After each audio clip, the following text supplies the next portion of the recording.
ভূমিহীন আমাদের ঘর বাড়ি ভেঙে রাস্তায় হচ্ছে তুলে দিয়েছে, তাহলে আমরা বাস করবো কোথায়? সেখান থেকে হচ্ছে সিদ্দিক মোল্লা আমাদের তো বসার জায়গা দেবে, জায়গারও টাকা পাইনি, তারপরে হচ্ছে ঘর এখনো বাস করতে পারিনি, নদীর খোলে বসবাস করছি, দেখবে চলুন কি অবস্থায় বাস করছি। আমাদের বসার জায়গা দেয়নি, ভূমিহীন মানুষ তাদের তো বসার জায়গা দিয়ে তো রাস্তাটা করবে, তাহলে আমাদের সেই হচ্ছে কি সে জায়গা দিল না, তারপরে রাস্তার কাজ করেছি, সে জব কার্ডের টাকা একটাও পাইনি, তাহলে আমরা এখন বসবো কোথায়? বলো তোমরা সিদ্দিক মোল্লা দিচ্ছে না, এবার বলো তোমরা কোথায় যাবে না যাবে, তোমরা দেখে যাও, আমরা বলে দেবো।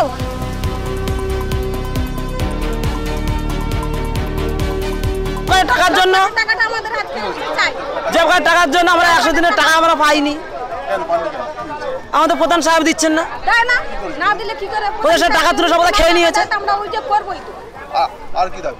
দাবি রয়েছে আমার ভাই বোনের আমাদের জায়গা জমি নিয়ে নিয়েছে, বিচার চাইতে গেলে বিচার করানো হয় না।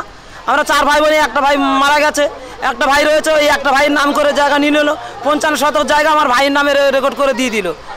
তা রেকর্ড করে দিয়ে দিল আমার নামে, আর যেটুকু কাগজ বাবার আছে সেইটুকুই আছে আমার কাছে। আমি যদি মরে যাই তাহলে আমাদের বলবে যে আমার ভাই তো বলবে যে এটা আমার নামেই জায়গা রয়েছে, তাহলে আমি যে জায়গাটা যেটুকু জায়গা আছে করেছে প্রধান সাহেব করেছে।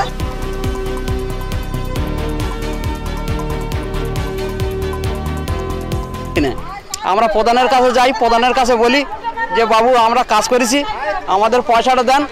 বাবু আমাদেরকে বলে যে সুপারভাইজারের কোলে কাজ করেছি, সেই সুপারভাইজারকে ধরে বেঁধে পয়সা আদায় করে নিয়ে। আর আমরা আয়লার দুর্গত এলাকার মানুষ, আয়লার পর থেকে 3-4 বার আমার ঘর ভেঙে গেছে, আমি এখনো পর্যন্ত সরকারি ঘরের কোনো সুযোগ সুবিধা আমি পাইনি, টাকা পয়সা কিছু দেয়নি আমাদের।